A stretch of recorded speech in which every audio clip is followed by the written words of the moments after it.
Did you just hum it? This is Josh. Fucking goddamn it. He hummed it. It's his fault. What? Yes, Rowan. Did you hum the Alouetta song? One of us did. It was you. Sure. I hate you. It's gonna be stuck in my head for years now. This is Josh and Jay's excellent video game show.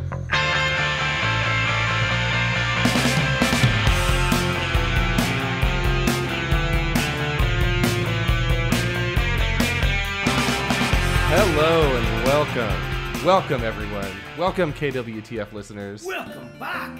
Welcome to Josh and Jay's excellent video game show featuring Rowan Kaiser. I am your co-host, Joshua, and with me, as always, Is your co-host Jay, and with us, as always, Hi, I'm Rowan. Like an 8 out of 10. how you doing today, Rowan? I'm Like an 8 out of 10. No. I've This been is why I'm a replicated. There's no need critic. for me. sorry, Rowan. Why do you keep talking over yourself? It's really distracting. It's really rude. Anyway, how are you guys doing today? I'm good. You I'm playing some games? Kinda. I'm feeling the summertime. Yeah. You know what I mean? Summer is here. I can't breathe. The squirrels are raping. The birds are chirping. The squirrels are. It's not what I was expecting the squirrels to be doing, but Something's going on out there. guess if it's springtime, that's what they were doing in Bambi, right? It's a terrifying sound coming from my backyard when the squirrels make love. Yeah, I wonder if that's why I had been playing so much Skate 2 lately. Because subconsciously, that's like a good summer game. I get that connection with the squirrel rape and the Skate 2, but can you help the audience understand how you bridge that gap? Summertime. Okay, summertime.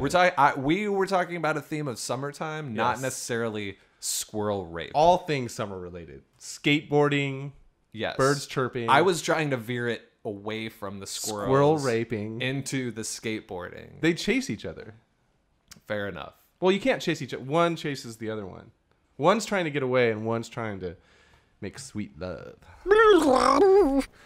You've been playing Skate 2 on what? Your Xbox 360? Yeah, that's pretty much the only game, well, besides Rock Band, of course, that I've still been playing on the 360. Does Skate 2 hold up? Was there a Skate 3? Oh, yeah. Okay. Why do you play Skate 2? Skate 2 is the best in the series. Like Tony Hawk 2? Yeah, kind of. Like Super Mario Brothers 2? Yeah. Like Zelda 2? No. Wait, is Zelda 2 The Adventures of Link? Oh, no, I was thinking the side-scrolling one. Which one's that? Yeah, that's the 2. That's The Yeah. Adventures of Link. Yeah. Yeah, that game's rad. That game is so weird. You know what's rad about that game? I'll tell you.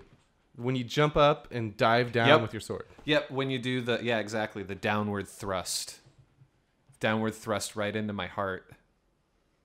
I'll tell you who knows about the downward thrust, these squirrels. This is an auspicious beginning. Burn. Burn. That is a burn on the squirrels. Can we not stop talking about the squirrels and start talking about... Transistor? You want to talk about Transistor? Well, should we just get this Xbox stuff out of the way? Maybe? Yeah, what do you want to talk about as far as Xbox goes? I want to talk, well, I don't know. Has there been any Xbox news lately? Oh, yeah, that they're ditching the Kinect. They're not ditching the Kinect.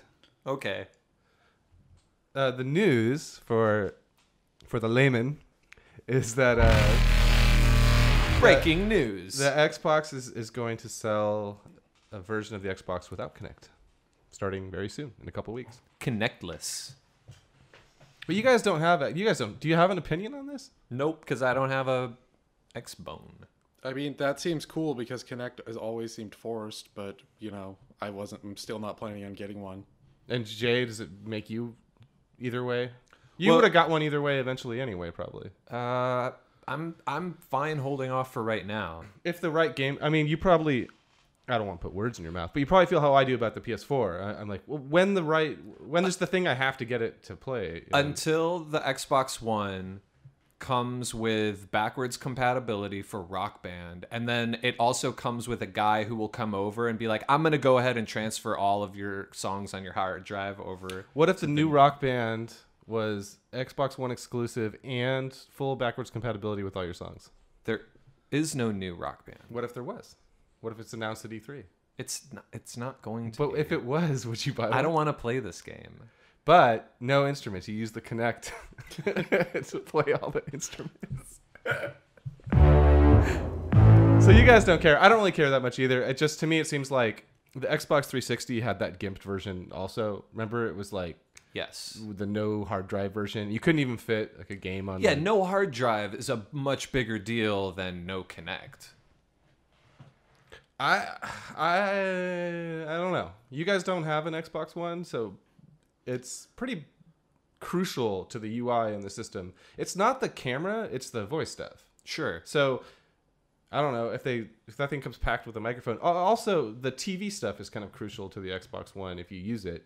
I use that stuff every day, but in order for the TV stuff to work, the IR blast has to come from the Kinect camera to hit your cable box.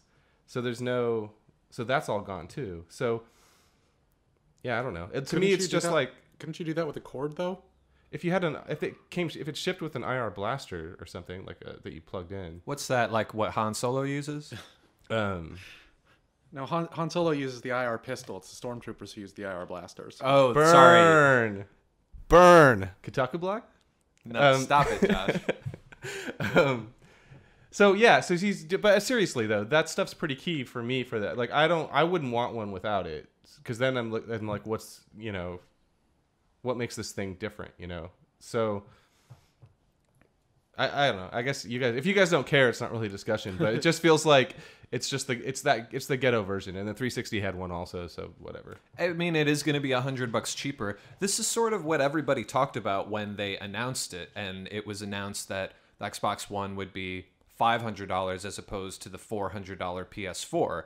Everyone was like, well, why don't you gut the Kinect and make it $100 cheaper? And then, here we are 5-6 months later, and they're like, okay, sure.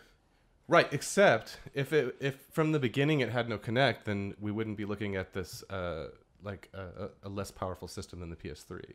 So now it's the same price, but it doesn't do anything more, and it's less powerful. So right. So then it's just games. So then it's just if you really, if you want next gen Titanfall or whatever specific to that. And they also announced that they're changing their Xbox Live Gold subscription so that you no longer have to have one to use a lot of basic internet services. That's which is pretty huge. That's really big, yeah. You couldn't use Netflix or anything. You had to pay two services. Yeah, that's kind of crazy. Yeah. Yeah. And then so Gold now is just multiplayer stuff, and which PS4 has also. You can't play multiplayer without their PS Plus. Well, PS Plus has so far been worth it, I think, because the free games have been, well... Yeah. Oh, yeah, definitely. They've been good. Pretty good. They've been real good. Been like 50-50, I think. But half of them have been real good.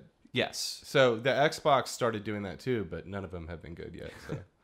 They've been good on the 360, but on the Xbox One, I'm sure nothing is. They haven't even done it yet. They're starting it next month. Every time I see the PSN update with the new free games for the month or are on online somewhere, Kotaku blog, and they give the list of the free PS3 and Vita games, I'm like, when am I going to be able to just play these on my PS4? This summer. Yeah, at some point. We'll see. Are you in that beta for that thing, the PlayStation Now or whatever? I don't think so. I never got a response about it one way or another. I never did either. So, who knows? I would like to be. I would like to go back and play some of my beloved PS2 and some of my future beloved PS3 games that I haven't had a chance to play yet. It's like there was a brief fad of backwards compatibility, and then they were like, nah, that sucks. We're not going to do that anymore. I think people like the idea of it more than I don't think people really use it that much. Really? Yeah. I don't believe that. I think a lot of people. I think I only played a couple GameCube games on my Wii. That's all I played on it. Oh, really? Okay. Yeah. You know why though? I played some what was that awesome Silicon Knights game? The Eternal Darkness. Yeah, I played Eternal Darkness. I played Beyond Good and Evil. The Whatever GameCube happened version. to that Crackpot's Kickstarter, like spiritual successor? I think he pulled it and started a massive NeoGAF thread about it. Oh god, no, he's banned, isn't he? Yeah, He that went on guy. because he went on NeoGAF before. Dennis Dyack. Yeah, is what was his that game name? for 360? I think it was. It was the one where you were a Viking in the future. It was kind of like Diablo-ish. yeah you turned into some sort of Angel when he like died, hybrid. flew into the air. I thought it was like some sort of hybrid mythical beast space marine guy. I just remember Yeah, it was like a future Viking thing. Yeah, yeah. It was like just no- listen to what a mess that game sounds like from us describing it for 5 seconds. I like the demo. But I didn't buy it. So you're part of the problem. I think the backwards compatibility stuff for me is different because I got into emulation on PC. So you can make those PS2 games look better Yeah. than they would be if it were backwards compatible on the Sure. system natively. For Anywho, sure. so no one cares about the Xbox news, which is good, I think. No, but after having touched on Rock Band, there is some Rock Band news in that Harmonix started a Kickstarter for a new Amplitude game. So we're past the point where we care that these huge mega companies with all this money are kickstarting games. Like there was some outrage, and now we don't care anymore. I think that when it's a We're paying for them to develop a I think it's game. when it's a reputable company and you are, obviously if it doesn't get funded, then you don't have to pay. If it does get funded, then I think it's a safe bet to say that you'll end up with the game at some point. It's a pretty bare minimum You're pre-ordering. contribution. You're pre-ordering, It's a very far in advance pre-order, but it's not just a pre-order. It's also to try to, help ensure that this project gets completed. So it's probably It's good. it's also not like if you don't donate, you don't get money taken out of your But I pocket. donate to all of them. I know you donated to Lord British's, and I he have- has enough money to go into space. I have Kickstarter on just auto donate. Auto donate. Yeah, and I guess the good part of it is that maybe we'll see games that publishers wouldn't touch. So that's the new model. Donate to play. Yeah. But you know what I mean? I think D we'll to see P. games that Which maybe D to P definitely sounds like a porn term. Yeah. yeah. Sounds like what's happening. With the squirrels. No, but you see what I mean? That maybe a publisher wouldn't go near a game because it doesn't think it's going to be commercially viable. 600,000 penises. Sorry. I only try to make a point 3 times and then we move on. So Transistor, what's up with No, Josh, I think it's hard to care when it just feels like they just who cares what they're saying? They're like the boy who cried wolf at this point. Who? You're like, yeah, Microsoft. what the? He's talking about Kickstarter. Yeah, Oh, what are you guys sorry. talking about? I thought you were talking about going back to Microsoft. I can't remember which point that you got cut off trying to make that we're supposed to reference right now. None of them. Let's He's move talking forward. about how Microsoft launched a Kickstarter to put a Kinect in everybody's home, and you have to donate. Microsoft launched It's a called a Kickstarter. tax, basically. It's tax It's so starter. hard not to swear for the first hour of this podcast. It's so hard. But I do it. You know why? For the listeners. Yeah. Rowan doesn't, but For the people. we do our best. For the KWTF listeners. Sonoma County Radio. Yeah, we can't swear for the people on the radio whose call sign is swearing. Right. That's Well, true. Yeah, that's true. That's a good point. But yeah, I mean, what's to care about? I mean, what's I was just trying to say that I think the cool thing about these publishers doing Kickstarters is games that might not be commercially viable to invest in are getting made and proving themselves to have an audience, like space Space Garage. No, I know the one The you're Wing talking Commander about. game, Yeah, yeah. the Wing If it was Commander. Wing Commander, it would be very different. I would care about it. Well, What if they changed the name to Wing Commander? Would that be the same thing? Isn't it the same thing? Wing Commander Citizen? Well, you need Mark Hamill. Though he's a little busy right now filming episode 7. What up? Burn. Well, Harmonix's thing was like they're making that Fantasia game. They're making the new whatever the new dancing game is going to be. Oh yeah, what are we talking about? They're remaking a PlayStation 2 game? Amplitude. What is that? It's Like Frequency. yeah. So it's like a little. It's sort of like Are you stoked? It's sort of like if Wipeout was a rhythm game, Okay. a little bit. It's a little like Rock Band Blitz. Yeah. Did you check out Rock Band Blitz at all? Nope. So you're sort of like flying in this little, spacecraft, and everything looks all cyberpunky, and you sort of float from track to track and hit buttons or markers on the track where you have to hit buttons that line up with different instruments or Was this a beats in the Harmonix music. game originally? Yes. Oh, okay. This is Harmonix before they were Harmonic. So they're just HDing it. Yeah, they're making it's a next gen-ified version of It's going to have probably less new metal, Oh, thanks to it not being 2002 anymore. I put Yeah. all my. I bought a lot of stock in new metal. It's So I lost my fortune. I don't want to get into Dark Souls too early, but I just got my sword. I had the blacksmith make me a new metal sword. It's Really? it's really douchey. Wait, the blacksmith can make you swords? Yeah, I Yeah, bought it. it automatically. Oh, you put bought a- it for He him. upgraded it Oh, okay. to It new metal. automatically put a goatee Did it- on his character. Did it actually change the name of the sword when you upgraded it? Yeah, Because for mine, it just goes +1, +2, +3. yeah, it said new metal. It said +1 new metal. Really? Yeah, and then the font got really hard to read. Oh, you're joking? Dude, Dark Souls. Fred- Hey, to be in my defense, Dark Souls. Anything anyone says, It's got an FD for Fred Durst I would believe. on the bottom. Yeah, of I would of believe the that handle. in Dark Souls for sure. I mean, Yeah. he was in that Fight Club game. He engraved along the blade. I did it all for the nookie. Oh God, I'm so glad that's Yeah. done. See you later.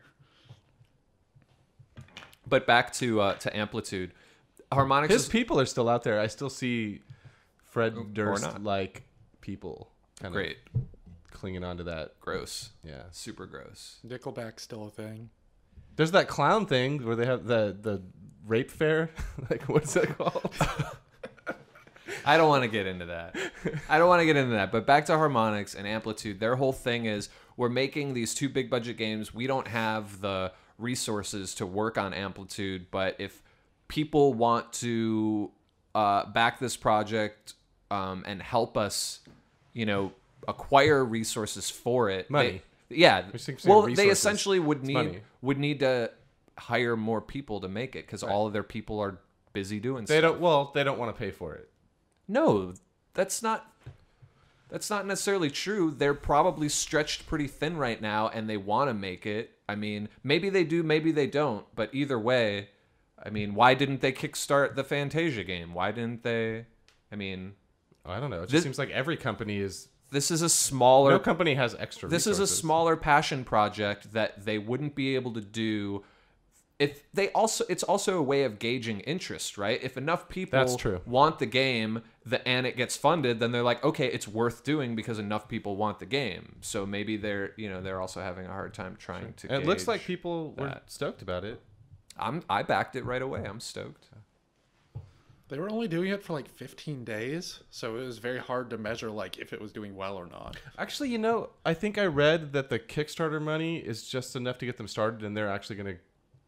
It's not enough to fund the game, and they're actually going to pay for the rest of it or get the rest of the funding elsewhere. Probably, yeah. I think it's PS4, PS3, maybe PC. I don't know. Anyway, at least PS4 and PS3. It's not on any American systems. Are there naked Japanese people? I don't remember saying that. Well, there was a lot of beer last time. This is why I'm a critic. Cool. Yeah. Anyway, I'm excited for it. Looks cool. Well, I'm excited. And it's another game for PS4. So that's, Sure. That raises it to like 7. yeah, there's at least no. That's the 8th one. Wow. So So I'm excited the about charts. Shroud of the Avatar. no, you're not. Stop lying. They keep emailing me. Yeah, they definitely keep you. Try build 6. This time you can build 6 Yeah. pieces of log. Right. You can stack them up in 2 different ways. Yeah. So can you really get the new metal sword? Oh, I'm so poor. Yeah, you have to spend all your money to get It's it. called Mithril. Don't waste your souls on useless trinkets. Yeah, like the new metal sword. You don't want that. Heidi Knight sword. I'm rocking Heidi Knight sword +4. Is that the lightning one? Yeah, that's the lightning Yeah, one. I'm rocking that. And the flaming long sword +4. Me too. Both same. I've got the Heidi helmet +2 or 3, and then all my armor is the crazy Drang-like armor Well, that what's you get your after you what's beat your the pursuer. you know that percentage of your how much stuff you have to your weight percentage? Yeah. What's yours at?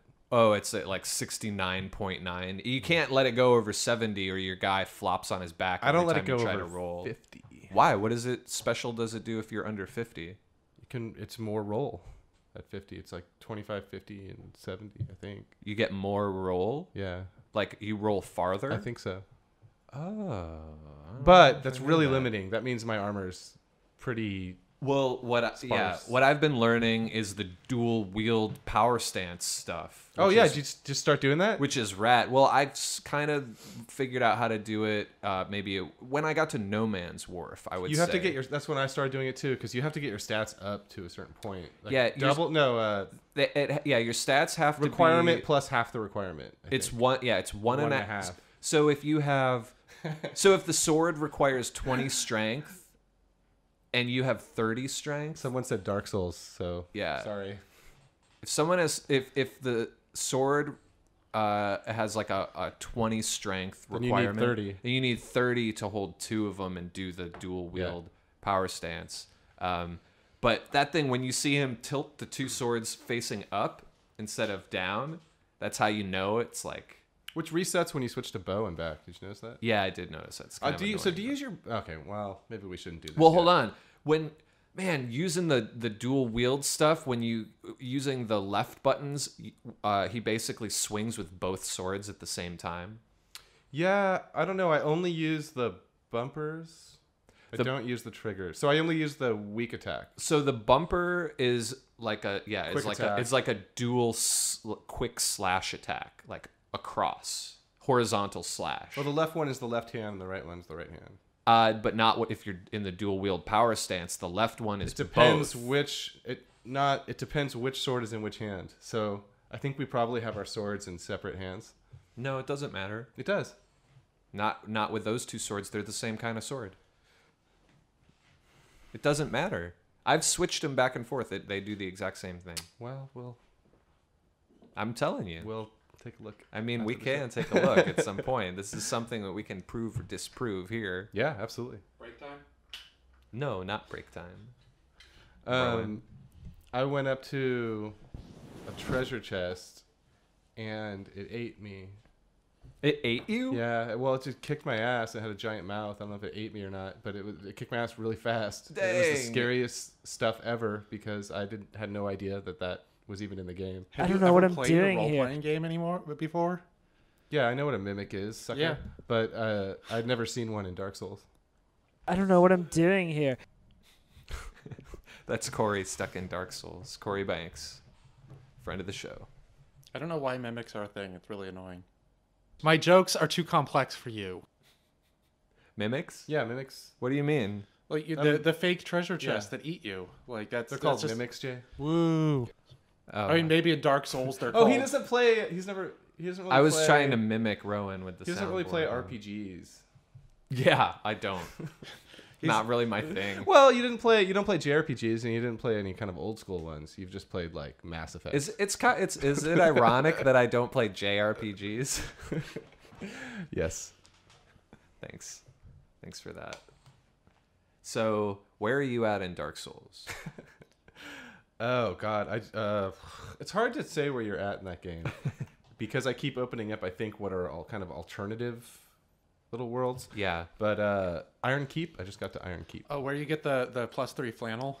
Yep. Yeah, I'm wearing a +3 flannel right now. Need to upgrade it to +4. Yeah, I do need to I need 3 I need a large Titanite or whatever it's called. I'm at Iron Keep. Wait, where are you? Because I think I'm past where you are. Okay, Have you gone down the well? no, I tried and I died. You need some kind of ring or something that lets you not die when you go down there, right? Yeah, you can buy it in the town though from the cat. The cat? There's a talking cat in the house right by the well. Are you kidding me? No. Oh, I haven't gotten in that house yet. I guess I haven't reached that point. But No, you have. It's like the first thing. You can just go in there, I think. is it the house where you get the map in the basement and fight the skeleton guy? No. Then I'm not sure. I am not sure. So where? But I'll look for a freaking talking cat. So, that sounds rad. I saw online that people complain. Like a lot of people didn't like that wharf level, but I thought that was great. I thought that level was great too because it was always challenging and I ran through it until it was done. Like I beat too. the crap out of that. And too. it was a great area to well, it was S rank basically. Yeah, basically. It was really good practice for the dual wield power stance and getting used to that style of fighting because most of the pirates are pretty slow and they're easy to beat. You just can't get ganged up by them or hit, more than a few times all at once. You can't do the thing that happens in Dark Souls where you're in a hurry. Yeah, You can't. have to take your time. Yeah, Dark Souls is all about patience. Like every single, thrust of your sword is kind of important. So every enemy can kill you. Timing-wise, yeah. Every enemy can kill. Oh, what about those creepy? Oh, yeah. Nope. Yeah. Nope. Yeah. those things, when I first saw them, I was like, no way in hell. They're these gigantic, like, I don't know what they look like, something from Doom, don't they? Mm-hmm.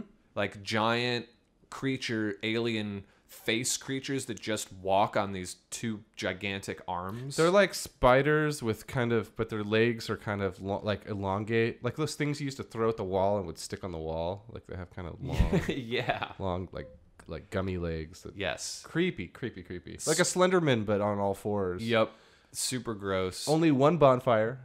Only one bonfire in the whole place until you get to the boss. And then also the cave area where there are maybe 6 or 7 of those creepy long arm things that all just come at you at once. Yeah, I think what you did, eventually I was just like, all right, I want to be able to walk to the end of this level without fighting anybody. Yeah, exactly. Yeah. And well, the trick is to use that Pharaoh's Lockstone so that the torch comes on. Yeah, then they all run in the house. Well, because they're afraid of light. Yeah, we should say, I mean, for listeners, what we mean by, if you don't play it, if you kill an enemy enough times, he won't respawn anymore. That's right.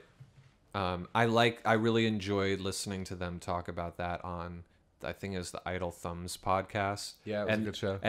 And one of the guys was not very familiar with the mechanics of Dark Souls 2 and how, basically how areas work and that you can defeat each individual, minion a set amount of times. There's a finite amount of times that they respawn. And I think they were calling it individual NPCs become extinct after a while. And that was a really cool idea. Can you imagine that, though? I read an article. It's the true death. I don't want to talk about the article, but I will say that he was talking about killing the last creature in the world. Oh. And the idea that it's just this empty world now. There's no enemies in it. Far Cry 3? I don't know. I don't know. I didn't beat it. Oh, because you can clear the towers. Yeah, exactly. Except there's still animals and stuff, at least. Yeah, you There's can't still make squirrels. the almost extinct tigers go extinct. If any game was going to have squirrel raping in it, I bet it would be Far Cry 3. I really enjoyed Far Cry 3 until I stopped playing it, and I played it for a while. I didn't play it. I loved the upgrade system in that game. I loved clearing those towers. The only thing I didn't like about the game, like Assassin's Creed, is the actual story missions were really, really lame. But the take that away and just the free roaming, killing animals, upgrading your wallet, like all that, I loved that stuff. I did like the sort of Uncharted style treasures that you would find. Yeah. Those were pretty cool. Yeah. Segue into I'm stoked that Far Cry 4 is announced. Are you excited? For this year? Yeah. Did you see that the crazy Russian mobster 80s coke fiend from Alpha Protocol is the main guy on the cover? Is that the villain? That guy looks cool. The villain in 3 was awesome. So he looks. I mean, he's got the purple he's got like suit. a pink. Oh, is it purple? Well, it's sort of a Saints Row purple. He looked like he's like definitely coked out for sure. Well, did you get that far in Alpha Protocol where you played the Moscow mission? No, You got to. Of course not. That game's No, but I almost played Alpha Protocol this weekend. Oh, that game's so good.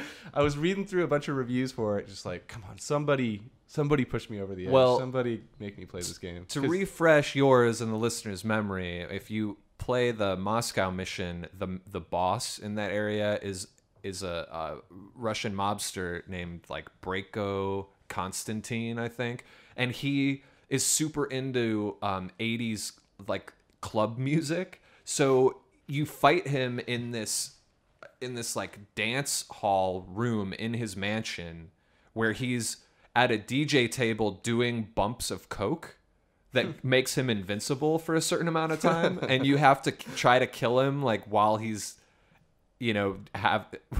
while he's crashed. And then that happens over and over, and that's Really? like the boss fight. Is you have to fight this coked out, Well, that makes me want like to play. Russian raver dude who's, I don't know, looks like he was in Duran Duran or something. Maybe they should kickstart a sequel to Alpha Protocol. Oh my god! I would spend all my money. I would give. Well, it would have to be. Come on, Rowan. You wear shirt all the time for Fallout. New Vegas. Who made New Vegas? Obsidian. And Obsidian, yeah. So I would definitely back the crap out of Obsidian if they kickstarted an Alpha Protocol sequel. I wonder what they're working on. That's the last game they made. Was They're South working Park. on their Kickstarter that they did do. Project Eternity. Yeah, Yeah, but that seems like a side thing because they did South Park during that time also. that's true. Yeah, they're probably starting something new. Maybe they finally got their Star Wars game pitched. Oh, maybe.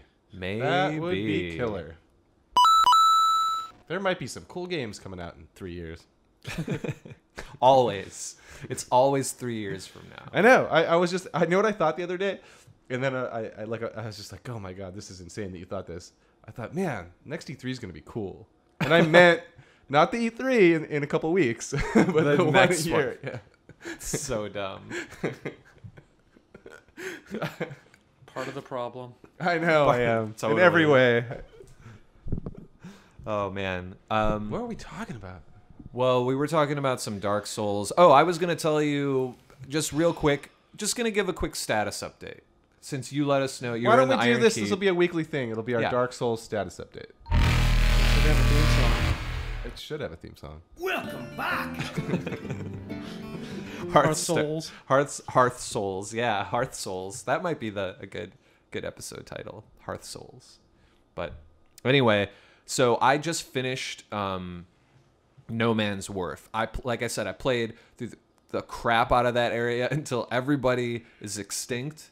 Got on the ship and I beat the Flexi, The boss? the boss, the Flexi boss, the you- Siamese twin. I beat that boss the second try with no hints. Did Yep. you? That was an easy boss? It was Or are easy. we just the most badass dudes? No, in the- it was a fairly easy boss because I don't know, my weapons were doing hella damage, and as long as you fight There's him that on pole in yeah, the middle and you just stay... you fight him on a boat, Keep and there's him on like the a other big side. mast going right down the middle of the room. So if you just sort of circle around and keep the boss on the other side of that pole, as soon as they attack, you can run up and hit him and get out of the way.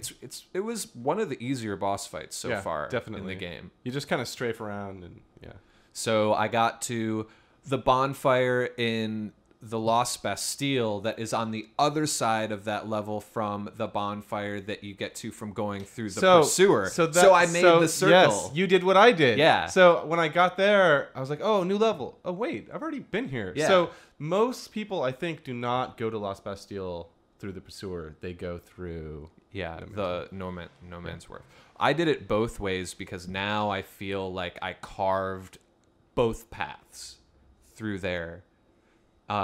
It's a completist thing Oh, those dogs. more than anything. Those dogs drop something cool. I forget what. Kill all the dogs over and over again. They drop... I don't know either- what you're talking about. You know the bonfire by the blacksmith that won't do anything because I don't have whatever I need to make him do stuff?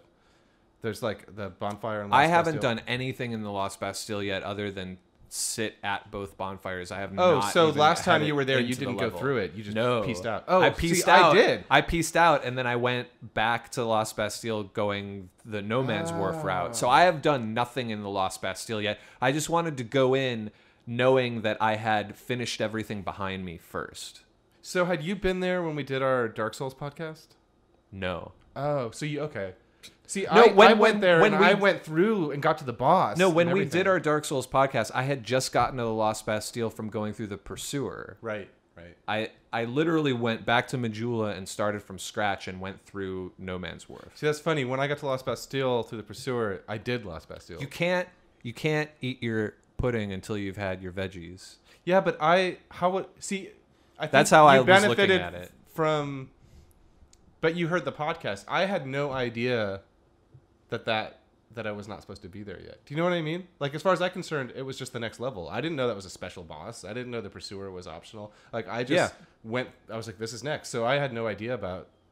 Because I had never gone to No Man's Wharf or whatever at that point. So Yeah, me neither. I didn't really know any of that. In fact, I only got to No Man's Wharf because I went back to find some other ring or talk to some dude that I realized I had missed after we had Corey Banks on the last episode. And so that led me to... that's a good episode. Yeah, it was fun. Hey, I'm Baller. Pretty much. Oh, I went back to. I took your. You told me about that ring. I went to. Yes. I went and got that ring, so that's helpful. There's the ring that lets you carry more Mm-hmm. equipment.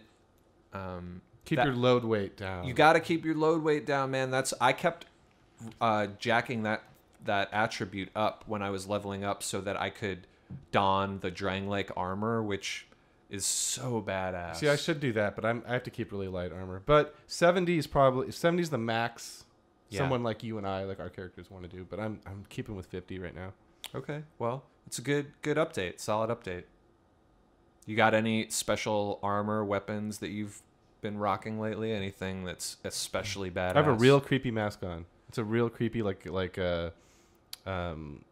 Harlequin mime. I think it might be called the mime mask. Oh, weird. It's real creepy. Oh, and I also heard that because this is an okay port of a console game, that they tied weapon degradation to frame rate.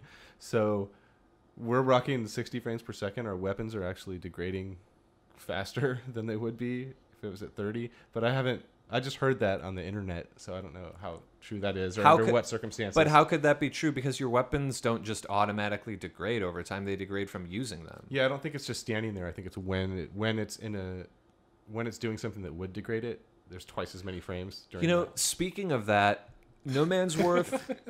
No, seriously, No Man's Wharf is the only area where I ran into trouble with my weapons being degraded because there's so many enemies and no bonfires that you almost have to kill all of the enemies until they're extinct. That's the only before place you fight the boss, so that you can fight the boss with your weapons still intact. That is the only place I have ever used that repair powder or whatever. Also, Repair- in fact, I used it once and was like, "This is bullpucky," and In then I went quotes, back. repair powder. Yeah, then I went back to kill everybody because I was like, "Well, this isn't going to work for me." The guy from Alpha Protocol snorts repair powder.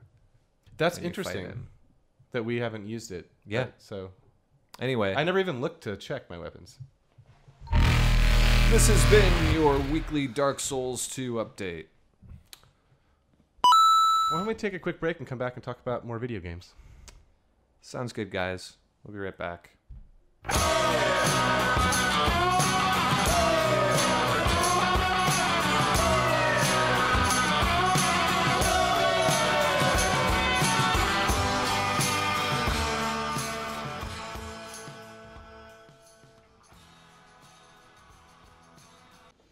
So, the best game... What would be the best game? The best game would be a BioWare-style squad-based RPG where instead of Shepard, you're Robin Hood, and you can swap out your two companions from the Gang of Merry Men. And I'm not talking about like the Disney Robin Hood or Robin Hood Prince of Thieves version Robin Hood. That's a good one, though. I mean like the old I read the most amazing Errol Flynn. classic Robin Hood book. No, there's characters in it that most people don't know because they're not in these versions of Robin Hood. Junebug, Little Ray Ray, Big Steve. Yeah, Little Ray Ray is sorely underrepresented. But no, there's like Much the Miller, who was Robin Hood's companion when he was fighting in the Crusades. And you meet at camp and you romance. Well, that's what I'm saying, is that there are multiple characters that could. I mean, it would be cool if you could have a game where the companions romanced each other too. Maybe that would be an added dynamic, but it would just be cool because wait, so you're like getting him to hook up? Like Yeah. your role is, hey, I heard Munch the what's his name? Have you heard of Fire Emblem? Maybe. Munch the Bunch is likes you. That's what you do in Fire Emblem when you have No, your- it's thou. It's like. Wait, what? in Fire Emblem you make your characters romance each other. When Okay. they fight next to one another, they get little hearts that go up, and the hearts like indicate how much they're friends. And if they're of opposite genders, then they have babies, and the babies are cool because they come through time and they're insane. Sounds just like Robin Hood. Insane Time Babies. Anyway, that would be my That'd be a game. pretty good game. I mean, but not the best game. You've got like Little John, who's a sort of a tank, warrior tank. You've got With his bow staff. yeah, you've got Will Scarlet. you got Will Scarlet, who's like a thief. Christian Slater. You've got Alan Adale, who's another great character that is underrepresented in most of the tales. Who's also Alan Alda. not Alan Alda, Alan Adale. But what if it was Alan Alda, but he was his He- West Wing character I wish I could do an Alan Alda who impression. should have won? Who should have won what? Are you a West Wing fan?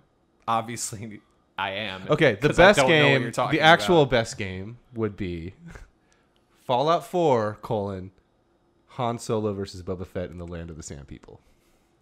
No, it wouldn't. That has nothing to do with the West Wing. Starring Jimmy Smits. The best game would be Persona 6 West Wing edition. Yeah, actually. You do Yeah. press conferences by day and fight demons by night. Well, it's just you walk and talk. A lot of walking, a lot of talking. there are a lot of corridors. A lot of walking and talking. In fact, Gears of War is the best West Wing game because that game has a lot of walking and talking. Anywho, yeah. Anywho, what about games that are for real that we've what been about? playing? I want to play Bastion again, but I'm waiting for a good Steam sale. Yeah, Bastion's real good. Bastion's so good that Should we talk about why Josh didn't like Bastion? yeah, why didn't you like Bastion? Yeah, I want to play it again now, but it didn't click for me. I don't know why. I guess it felt like It just didn't click for Josh. it felt like. So in the text messages we were sending to one another. Oh, like- this is going to be a good conversation. Why don't we just read them? So Josh, when I say I'm playing Transistor, it's from the people who made Bastion. Josh is like, Bastion, that's one of those games where you dodge things. And like we went back and forth and realized that Josh has like some ingrained dislike of dodging colored projectiles in video games. That sounds racist. And It's it's not like exactly what I was saying, but that's what came across. well, I felt like there are some bullet hell aspects to Bastion that I didn't really care for, where you have just kind of a lot of bullets flying at you, and you're kind of dodging in between them, kind of like Smash TV or Geometry Wars. Yes, there is an aspect to Bastion that is like that, and I don't really like those kind of games too much. But there's an aspect to Bastion that I forgot about, which this text made me sort of remember when I was thinking about why I didn't like it. Isn't there like a leveling system, and you can get different weapons or upgrades? Yeah, or it's something? like a very light role-playing game, and Yeah. there are a whole bunch of So different that part I weapons you like, can use. and I remember I didn't like. It's mostly just that. Yeah, that kind of. Yeah, I guess bullet hell type stuff that. Yeah, it's just that it's not really a bullet hell type game. Like it's not. That's how I remember it. It's not. So things don't fly at you, and you don't. I mean, there are, but you can block them for one thing instead of just dodging. Oh. So you have a shield. But just like it's an action RPG type of thing. It didn't feel like an action RPG to me, but I want to check it out again. I mean, I have not played that game since it came out for Xbox 360. So, Well, I would recommend brushing up on it because Transistor. Rowan and I have been playing Transistor. Rowan probably more than I have, and it is fantastic. really, I think it's really cool. The first thing it's obviously this emergency. This is hot stuff. coming to you Coming to you. hot from Super Oakland. hot. We're putting this up like the day the embargo breaks. That's right. We have not been able to tweet about it because the game is. I don't know. I mean, I guess I could Not been able if to I tweet wanted that. to be a jerk. I guess I could. Yeah, well, obviously we could, but But So is it? What is it? Is it like what's? It takes the Bastion like framework essentially. Is there a narrator? It's a sort of. I mean, yes, there is, but it's a different like device, the way that the narrator works. So Transistor takes place in this beautiful like cyberpunk Art Nouveau universe. And if you think about the old like Art Nouveau posters from Paris, from like the Like when you go over to someone's house or though, the 20s, and they have like those remakes of the posters all over their walls. kind of, but they have a lot of sort of they're usually of women with like really like wavy gold foiled hair, and they're like vaguely psychedelic.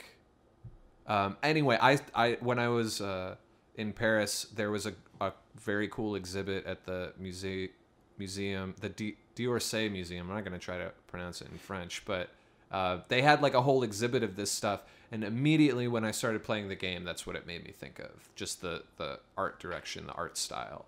Like like if BioShock is Art Deco, this game is definitely Art Nouveau. it's also got kind of a Final Fantasy VII feel to it. At least Final Fantasy VII in Midgar.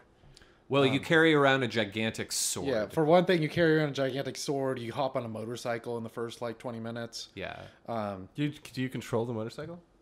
You can. It says you can make it go faster, and like it looks like it's going faster on the screen, but I don't know if there's any effect beyond it shows it shooting things. But your character looks like this badass with a giant sword who's going down a motorcycle, and the city is all kind of dark and dystopian. The best way I would describe Bastion, I guess, to me would feel like the more hectic moments of a top-down Zelda dungeon. Yeah, I was gonna say that it's sort of like The game. like I'm reluctant to compare it to something like Link to the Past, but the way that you move around the environment and fight enemies is not super different, Yeah. It's kind of bridging between your action RPG like Diablo and your action adventure game like Zelda. Like it had that. Transistor is not like that. Yeah, Transistor is Bastion different. didn't feel like Diablo at all to me. Well, going back to Transistor and this gigantic hack sword that you carry around, for lack of a better name, because aside from attacks, it also has these like tech abilities. And the sword is the narrator. So the narrator you hear is the sword talking to you.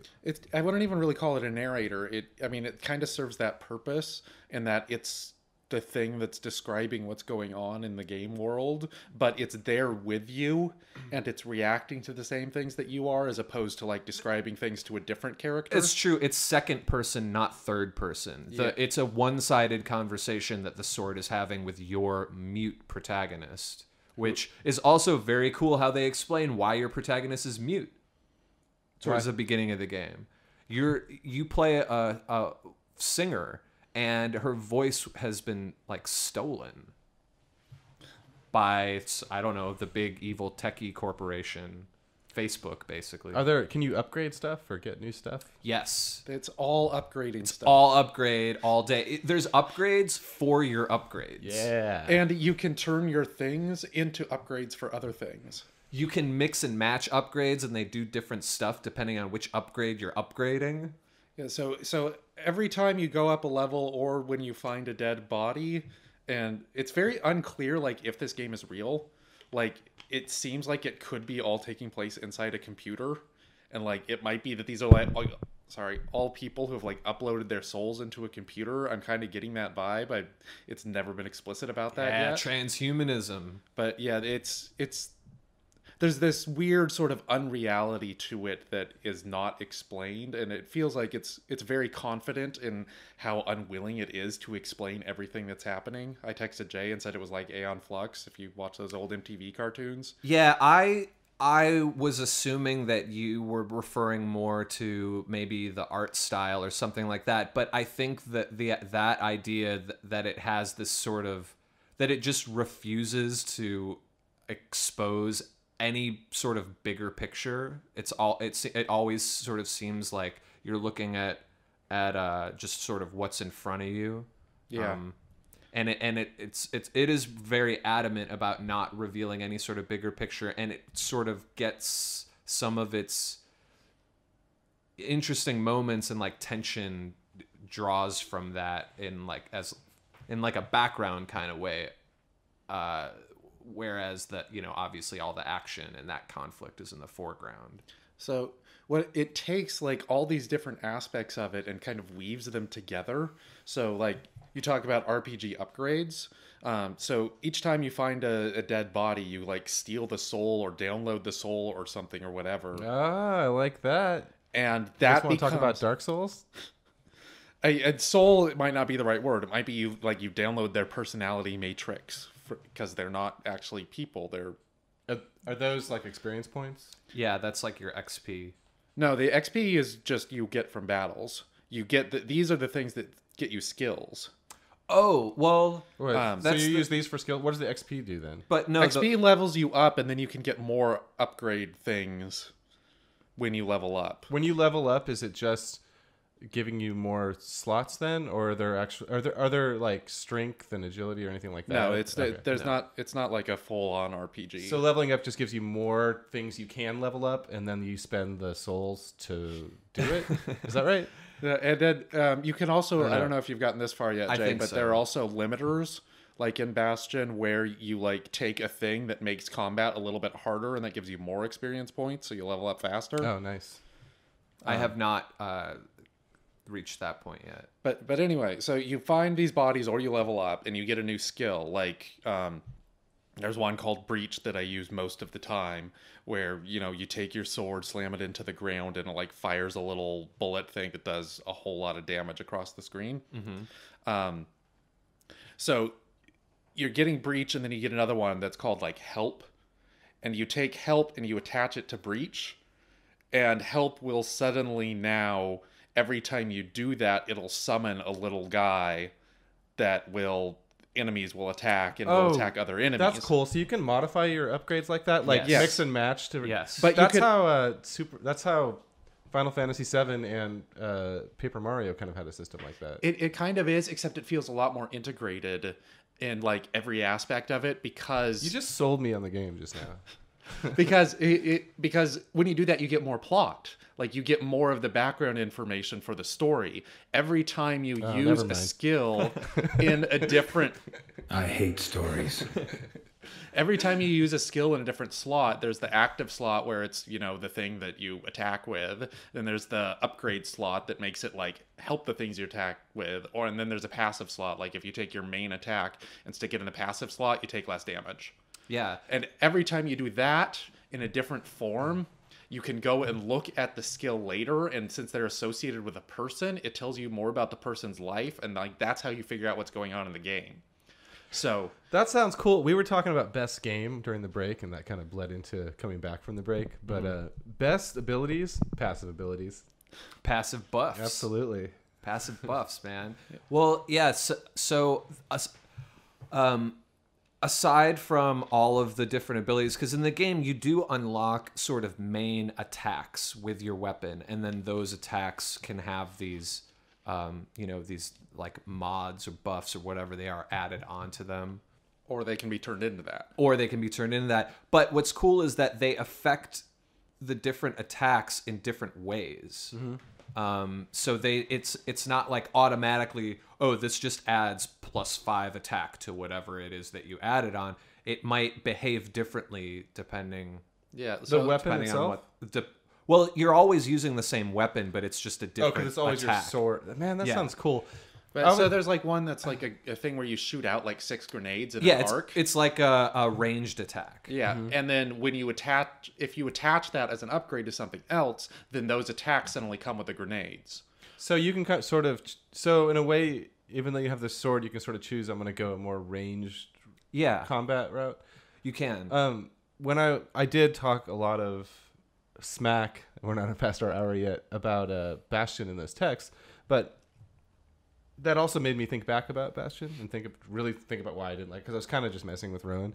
But Rowan was messing back, don't worry. Doesn't Bastion, did it have some sort of hub town building Yes. aspect to it? See, I forgot about that. Yeah, Bastion had a hub. See, I love Bastion stuff like was that. the hub. So does Yeah, this game, that is what Bastion was. Bastion, it was the hub. Does this game have a hub also?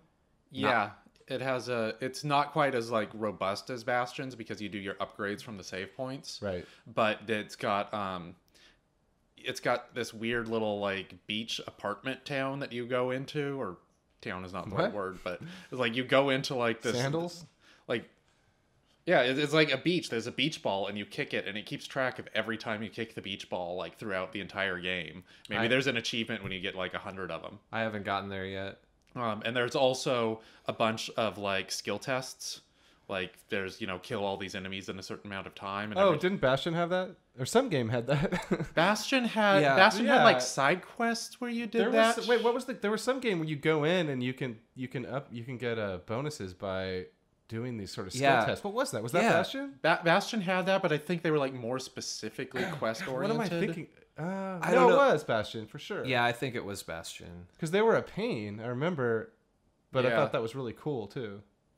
Because there was like levels to them. Yeah, and you would it was like survival mode. Yeah. Yeah, they had different things. And like this makes those a little more gamey. Mm-hmm. Like in Bastion, they were sort of integrated into the whole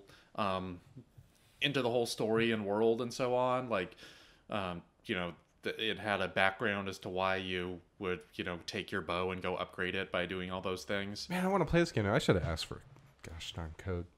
I only had one for PC and one for PS4. So. I know it's not coming out on Xbox One. Yeah, that's why this is why it pays to have a PS4, man. Why I play it on PC on Tuesday. On Tuesday. That's today. So the other thing is that unlike Bastion, it's not. I mean, it's kind of an action game, but it's more turn-based in combat. Yeah, You have like That sounds cool too. a phase where like you have a bar that goes up, and when the bar is completed, you can pause it and run around and like do things on your own. Hold on. Or a better way of saying that is that there's a button which triggers a mode where everything on the screen freezes and you program attacks. Like what other game did That sounds this? really interesting. There are lots of like turn-based strategy games that do it. Yeah, Hey, so- we got to say goodbye to our KWTF listeners. Go to joshandjshow.com to hear the rest of the episode. Okay, so it has a gauge that gets filled up depending on what attacks you use, but you can only use so many attacks at one time. And then also moving from one part of the screen to another also uses part of the gauge. So if you're trying to run away from a guy so you don't get hit or something. Did you guys play Valkyria Chronicles? No. Yeah, a little bit. It's kind of like that. As you run, you sort of use your AP points or whatever. Yeah. But there is another game that it was racking my brain. I was racking my brain trying to figure out what this was like, where you sort of pause the screen, enter a bunch of moves, and then Fallout. and then you hit the Yeah, it is sort of like that. You hit the kick ass button, and then all of a sudden they would perform all these moves in a row. But they're action moves. It's not like a turn-based thing where you hit the button and then this guy shoots and this guy shoots and this guy shoots. VATS. It is like VATS. It's totally like VATS. This game sounds killer. It is totally like VATS. It's okay. It's a little off-putting. Like it's like they're supremely confident in how cool what they're doing is. Yeah, and there's a lot of inside. I mean, there are former press people working on it. I mean, it's got a lot of like press insider buzz, which made me think like that's why I kind of was cautiously optimistic about it.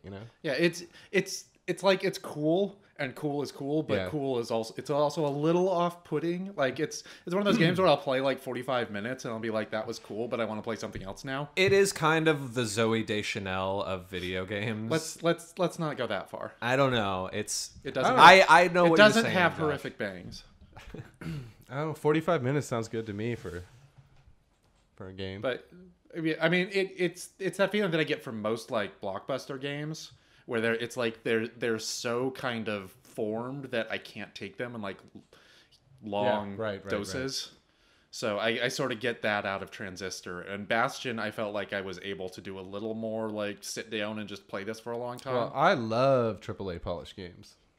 I mean, it's polished. One thing I love is how your little character roams around the screen with this gigantic sword, but instead of holding it over her shoulder like the Final Fantasy dude, she drags it on the ground and it leaves this spark trail That was behind the her. best part of Force Unleashed.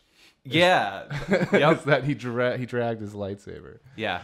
I don't know if you've gotten where you press the trigger buttons, Jay, but you press one of them and she tosses it in the air and runs after it. Yep. It's like a flourish. Yeah. That was also the best part of Force Unleashed. Yeah, you can totally do a flourish where she just like throws and like flips her sword up in the air and jumps up and grabs it. It doesn't do anything. You can't link it to an attack, or at least no? I haven't been able to yet. It's like rolling around constantly in a Zelda game or whatever, Yeah.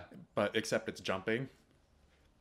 But there's also, if you hold down the other trigger button, then she hums and I think she hums with the music that's playing in the background. Yes. So this is my other favorite part of the game. How do they do that? The game has a Twin Peaks button. and by Twin Peaks button, I mean you press this button and all of a sudden everything goes dark or darker, and there's a spotlight that shines on the main character, and then she just starts like singing. But you know how anytime there's like a serious moment in Twin Peaks, like when the giant shows up, all the lights go down, there's a spotlight on him, and he's like, the owls are not what they seem, or whatever the hell it is. It also happens in the bar when there's the woman does that super long, like 6-minute ballad that they just let go the entire time at One-Eyed Jacks. And Did you see the Twin Peaks coming out on Blu-ray with some I did. It's like the special? It's the super ultimate everything. It has everything. The cover is so creepy and amazing because it's that cute picture of Laura Palmer from like the high school yearbook, but then there's a piece ripped off of it. Like with that, the- it's half of her face with the body bag face of Laura Palmer underneath it, and it's real good. Anyway, The music is also like chiller, cooler than Bastion, which had this whole like kind of trip hop world music thing to it. It had like a kind of a pounding beat to it, where this is like very kind of spacey and out there and slower. And it can pick up sometimes during the bigger combats, but I wonder how they got her to hum to the music. They must have had her hum the whole soundtrack. And well, then they most of faded the in and out, soundtrack is I like guess. her songs. yeah. She's like a former opera / Oh, that's pop right. 'Cause star. she lost her voice. Yeah, so like at key moments, it makes it clear that the song that's playing in the background was one of her hits, or whatever. But I think the way that they got her to hum with it is that like when you press the hum button, it'll like take half a second or just start immediately, depending, and that'll make it go with it. Or that could just be that they just had kind of a similar timing for both things, and I'm just It's seeing called things. It's called the Twin Peaks button, Rowan. I knew nothing about this game, so it sounds cool. It's not the preferred nomenclature.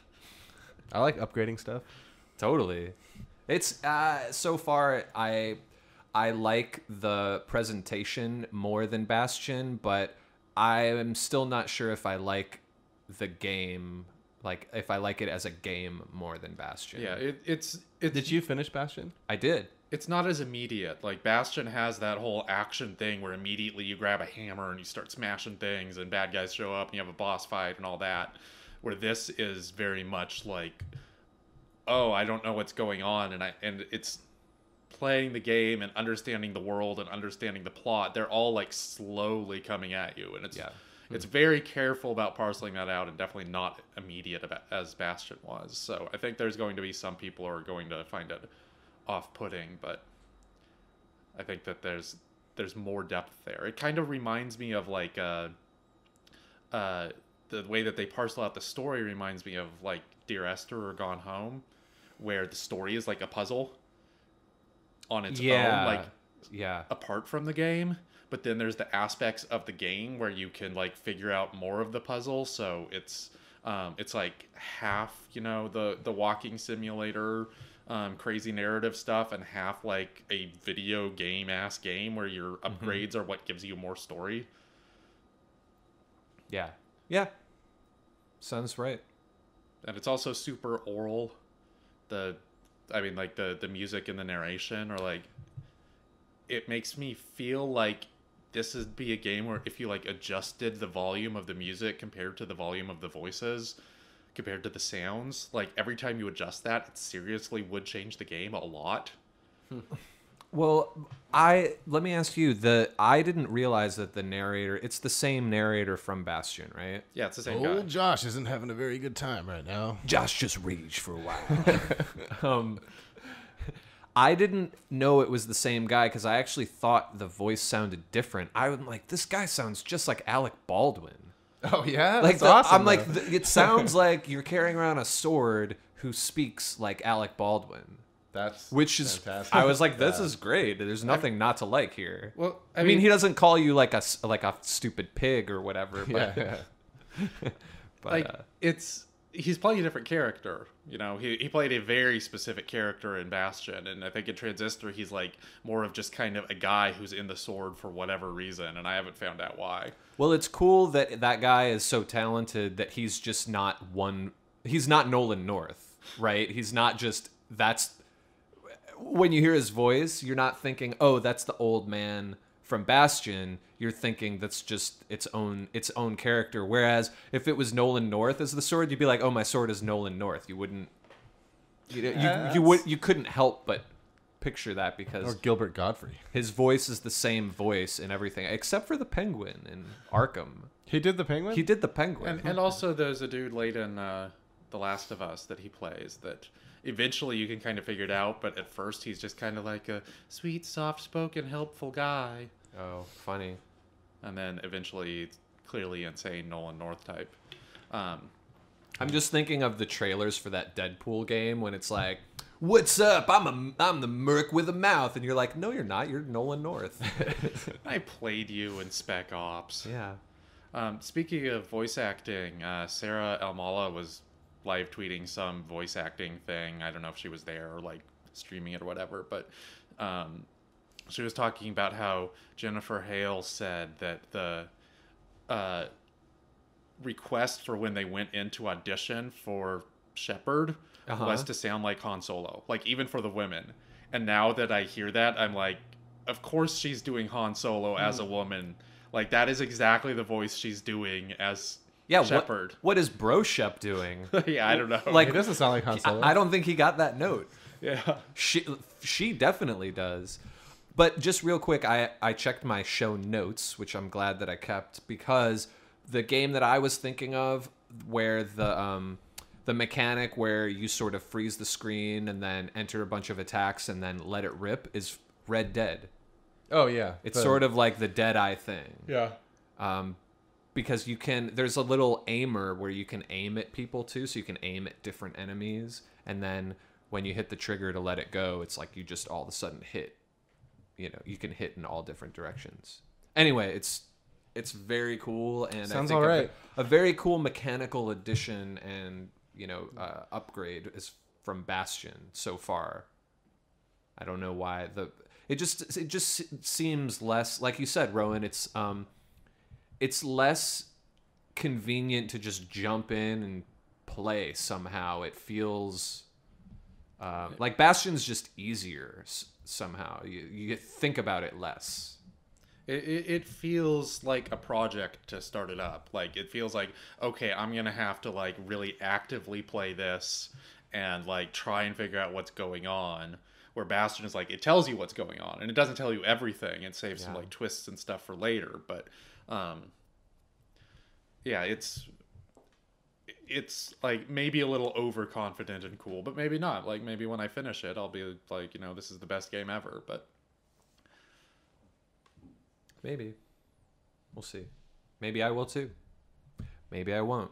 Maybe Josh will. Maybe Josh will never even play this game. Maybe. We'll see. Steam sale. But I heard there was a game that you have been playing. Oh, One. Yeah, kind of. Dark Souls. Kentucky Route Zero? Did you just say Kotaku Route Zero? I heard Kotaku Route Zero. Kentucky Route Zero, Episode 2. Act 2? Act 2? They're called acts. Yeah, This I've been one. playing that kind of begrudgingly to talk about it on the show. It's not really a gamey ass game. It's definitely the opposite of something like Bastion. Yes, it is. And you don't really drink anymore, so that's also I know, so you're just okay.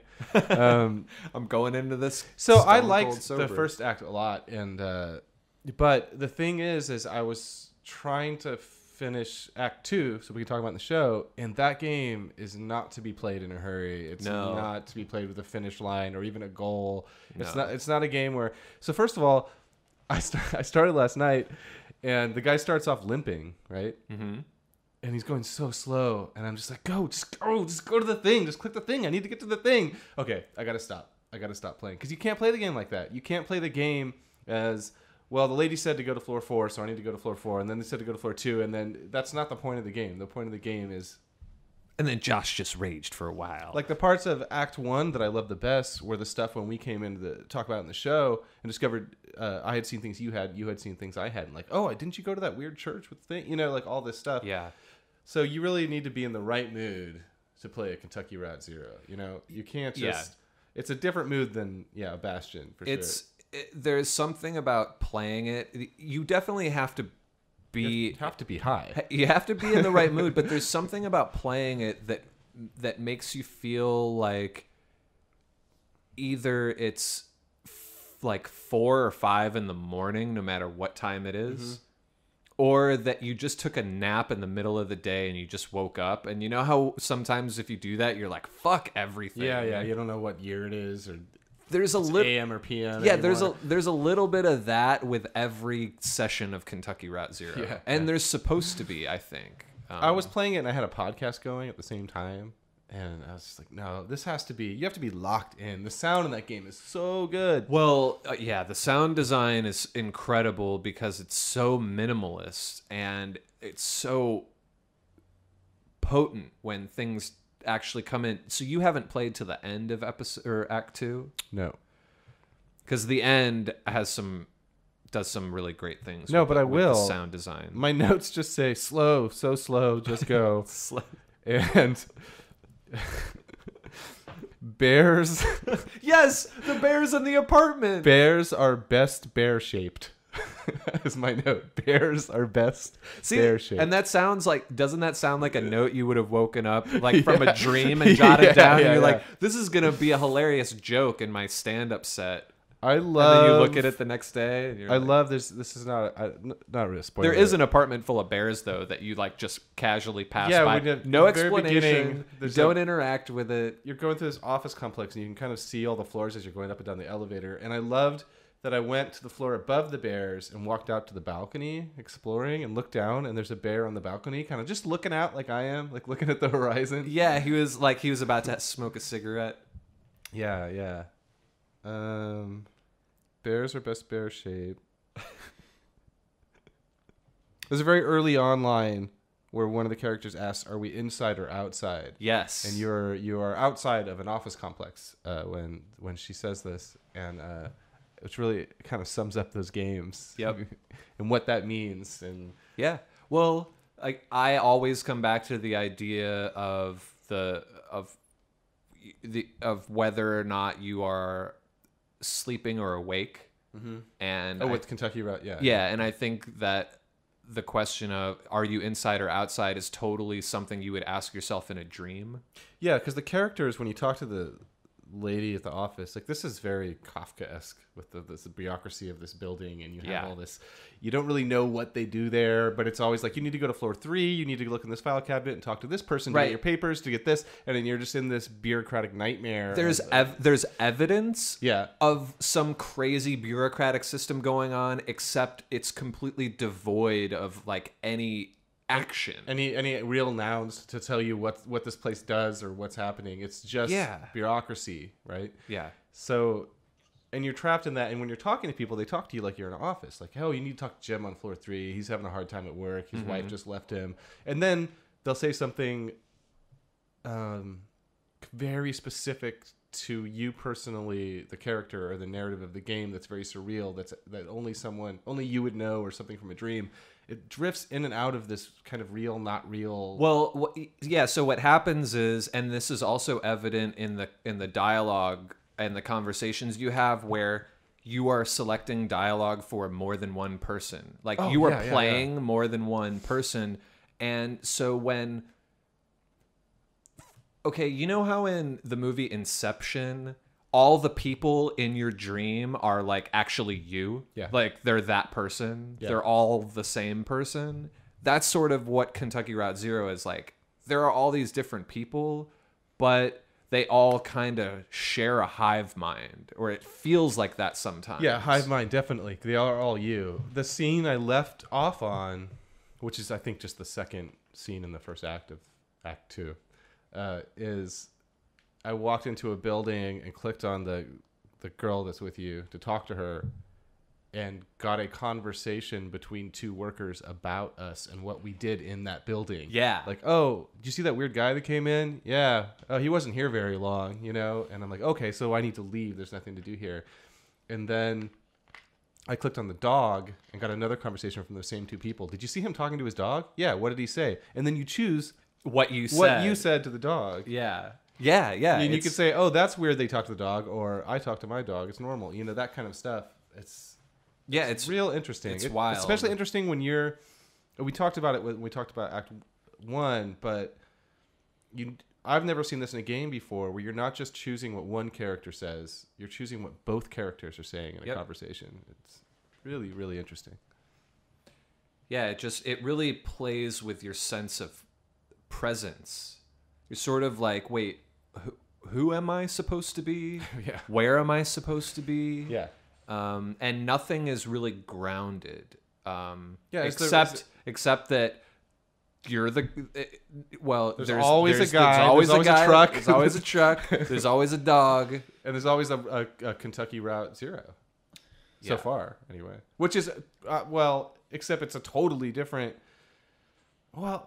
I guess just now I got to the real Kentucky Route Zero, but before that, there was this real surreal, like, how do I get to the place I need to go? I don't know what I was going to, some building. Mm-hmm. And they said, oh, you just go till you see the crystal and turn around, you'll know what I mean, with the instructions. And then I'm in this surreal, old school, vector graphic-y world. Yes. Clicking around, and eventually there's like constellations. I don't know what's going on, but eventually it said crystal, and I thought, well, I guess I just turn around, you know, and then you go back to where you were, and the building you were at before has switched to the building that you're looking for. Anyways. Clearly on acid. The zero becomes this, it's a loop. Yeah. Which I assume is why they call it the zero, but depending on at which point you can cross the threshold of certain points on that loop and then go back, and it will be different. Or if you go around a certain number of times, then it will be different. Yeah, and then it turned back into kind of the map from the last episode. So. I like to think of the zero as kind of like, it's like the Black Lodge of this definitely. game. It represents something supernatural and otherworldly, and there is an entrance, but the way that you get to it is not necessarily geographic. Yeah. Speaking of Twin Peaks buttons, like this is... Yeah, this game is every button is a Twin Peaks button. So I have a question. When they're finished with all the episodes, will you be able to import your character into Kentucky Route 1? I don't know. Do your actions carry over? That's the thing. There's no save files in this game. Yeah, there are. Well, there must be, because I can save. And I'm sorry. There are save files, but when you load up a new episode, I don't think that you're loading a save file. So like when you start Act 3, it's not like it's loading a save file from Act 2. Oh, okay. Yeah, as far as I know. So that stuff does it's so surreal it wouldn't matter anyway. Yeah, it saves your progress as far as where you're at and what act you're in. Yeah. So that, I mean, because there is some progression to the game. It doesn't matter because if this game did import your decisions, it would just use them to say that didn't happen. Like it would say, I crossed the bridge in Act 1. It would say, no, actually you didn't cross the bridge in Act 1. So it's like the end of Mass Effect 1 into Mass Effect 2? Yeah, no, actually what it would do is it would ask you, did you cross the bridge? You say yes, and it would say no. You'd say yes, and then you could be. It would say something, or then another character would say he thinks he crossed the bridge. No. You would, Then another character would say this guy thinks he crossed the bridge, and then you get a dialogue option for the woman that you're with, who tells him like, "Oh dear, you're remembering wrong," or something like that. That's and then the dog would say, "It's all right, buddy. We crossed that bridge. Don't let anybody tell you different." Definitely. That's how Knights of the Old Republic 2 did it, remember? Oh, yeah. They asked, like, oh, yeah, Revan. Was he a girl or a boy? It was like, Revan, yeah, he was a really cool Jedi, wasn't he? And then you can be like, no, Revan was a woman. Like, it's a pity that he went back to the dark side, or she went back to the dark side. No, she stayed light side. Yeah. Yeah, except in that it was to carry your decisions over, and in this one it would be just to drive you insane. Yeah, well, although it didn't end up really mattering, except maybe they used those pronouns again later. But like that was just sort of a way to acknowledge that Revan could have been changed. Yep. Have you played episode 3 of The Walking Dead yet? No. Neither have I. Let's not talk about it then. For next time.